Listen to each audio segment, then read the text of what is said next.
तो आज हम बताएंगे निषेचन कैसे कहते हैं। उसको जानने के लिए भैया लाल ऑफिशियल यूट्यूब चैनल को सब्सक्राइब। तो हेलो स्टूडेंट, आप सबको हम इस वीडियो में बताएंगे निषेचन किसे कहते हैं और द्विनिषेचन किसे कहते हैं। देखो, निषेचन जब सरल सी बात है, सिर्फ इसमें समझने की बात है। निषेचन किसे कहते हैं? निषेचन पौधों में होता है, उसी के बारे में आज बताऊंगा। निषेचन द्विनिषेचन किसे कहते हैं?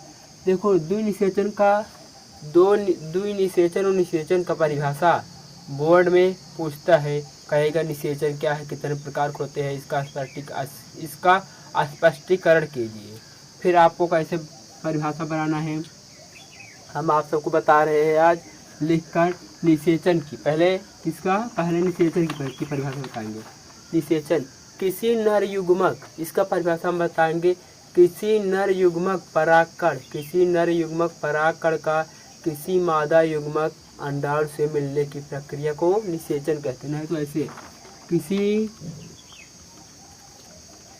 किसी नर युग्मक परागकण का किसी मादा युग्मक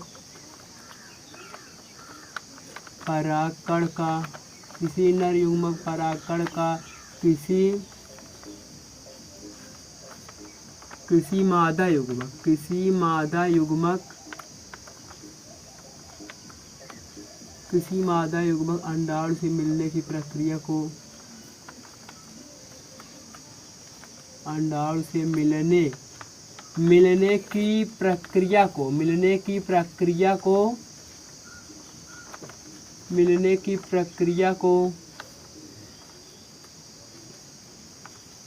प्रक्रिया को निषेचन कहते हैं। मान लो कि मतलब आपको ऐसे बनाना है, किसी नर युग्मक परागकण का किसी दूसरे मादा युग्मक अंडाणु से मिलने की प्रक्रिया को निषेचन कहते हैं। या फिर ऐसे बताते हैं, किसी नर युग्मक परागकण का किसी दूसरे मादा युग्मक अंडाणु से मिलने की प्रक्रिया को निषेचन कहते हैं। फिर हम निषेचन है ऐसे समझ लीजिए कि कोई परागकण हम बताए थे, उसमें लघु बीजाणुधानी में परागकोश में ऐसे बनाए थे हम, ऐसे करके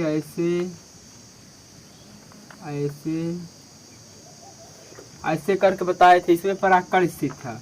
इसको हम ऐसे इससे यहाँ से काट देते हैं, यहाँ से हम इसको काट देते हैं। जब काटे यहाँ पर परागकण निकल कर किसी मादा युग्मक अंडाणु से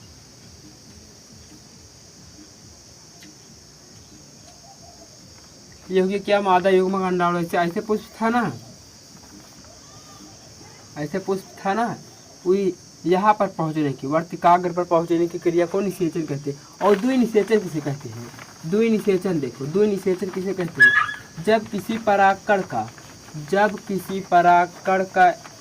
का किसी अंडाणु के अंदर स्थित विभाजन करके, जब समसूत्री विभाजन करके दो कोशिका में विभाजित हो जाता है, तो फिर एक कोशिका उसके केंद्रक का निर्माण करता है और दूसरा कोशिका उसके अंदर युग्मनज का निर्माण करता है। क्या युग्मनज? जो वृद्धि करके, जो विकास करके जाइगोट बन जाता है। नहीं युग्मनज तो हम तो इसी को कहते हैं, जाइगोट को ही हम युग्मनज कहते हैं। देखो, युग्मनज हम कहते हैं ना, हम बोले युग्मनज कहते हैं जाइगोट को जब युग्मनज कहते हैं तो फिर वही युग्मनज ही वृद्धि करके, विकास करके, पोषण प्रदान करके भ्रूण में बदल जाता है। फिर वही भ्रूण जो बीज के अंदर स्थित होता है, जो जामता है, जो उगता है बोने पर, उसी को हम भ्रूण कहते हैं। उसी प्रक्रिया को द्विनिषेचन कहते हैं। जब वही कोशिका दो कोशिका में विभाजन हो करके, परागकण के कोशिका जब दो कोशिका में विभाजन करके उसका निर्माण करेंगे जाइगोट करके बनने के बाद वही विकास करके भ्रूण में बदल जाएगा। उसी भ्रूण को ही हम बोते हैं वही फिर जमता है। फिर इसका परिभाषा हम बता दिए निषेचन का, किसी नर युग्मक परागकण का किसी मादा युग्मक अंडाणु से मिलने की प्रक्रिया को निषेचन कहते हैं।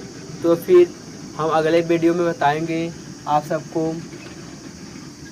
अगले वीडियो में हम आप सब बताएंगे, इसका चित्र छापेंगे कैसे होता है और फिर मिलेंगे।